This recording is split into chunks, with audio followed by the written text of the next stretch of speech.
প্রবৃদ্ধির অস্থিরতাটা যেটা বেড়েছে বা প্রবৃদ্ধি যেটা কমেছে, উই হ্যাভ টু আস্ক যে is this a blip or is this a new normal? দেশে টানা তৃতীয় বছরের মতো কমছে অর্থনৈতিক প্রবৃদ্ধির গতি, সেই সাথে বাড়ছে দারিদ্র্যের আশঙ্কা।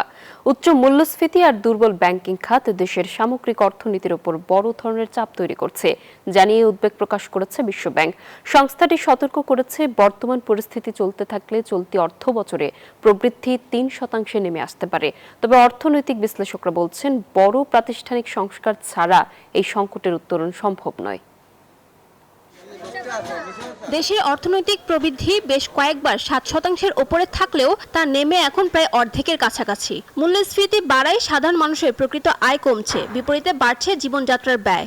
সব মশার বিরুদ্ধে সুরক্ষা দিতে এলো বসুন্ধরা এক্সট্রিম অ্যারোসল, মশার বিরুদ্ধে এক্সট্রিম সুরক্ষা, যার সরাসরি নেতিবাচক প্রভাব পড়ছে নিম্ন ও মধ্যবিত্তের ওপর। এর সঙ্গে যুক্ত হয়েছে ফ্যাসিবাদী আমলের ব্যাংকিং খাতে লুটপাট। এমন বাস্তবতায় policy research institute of Bangladesh এবং বিশ্ব ব্যাংকের যৌথ উদ্যোগে আয়োজন করা হয় বাংলাদেশ ডেভেলপমেন্ট আপডেট শীর্ষক আলোচনা সভার। এতে বক্তারা বলেন, যুদ্ধ ও করোনা মহামারীর কারণে বিশ্ব অর্থনীতির সাথে ক্ষতিগ্রস্ত হয় দেশের অর্থনীতি, যা পরবর্তীতে আর ঘুরে দাঁড়াতে পারেনি। এদিকে বিশ্ব ব্যাংকের তথ্য বলছে, খেলাপি ঋণ 35% ছাড়িয়েছে, যা আর্থিক খাতের জন্য বড় ধরনের সতর্ক সংকেত। অস্থিরতাটা যেটা বেড়েছে বা প্রবৃদ্ধি যেটা কমেছে, উই হ্যাভ টু আস্ক যে is this a blip or is this a new normal? I said earlier about investment in Bangladesh being well below where it probably should be if Bangladesh is to grow faster. অর্থনৈতিক বিশ্লেষকদের মতে, দীর্ঘদিনের এই স্থবিরতা ও ক্ষত কাটিয়ে উঠতে সবার আগে বেসরকারি খাতে বিনিয়োগ বাড়াতে হবে। বিনিয়োগের অনুকূল পরিবেশ তৈরি হলে একদিকে যেমন নতুন কর্মসংস্থান সৃষ্টি হবে, অন্যদিকে গতি ফিরবে ঝিমিয়ে পড়া অর্থনীতিতে।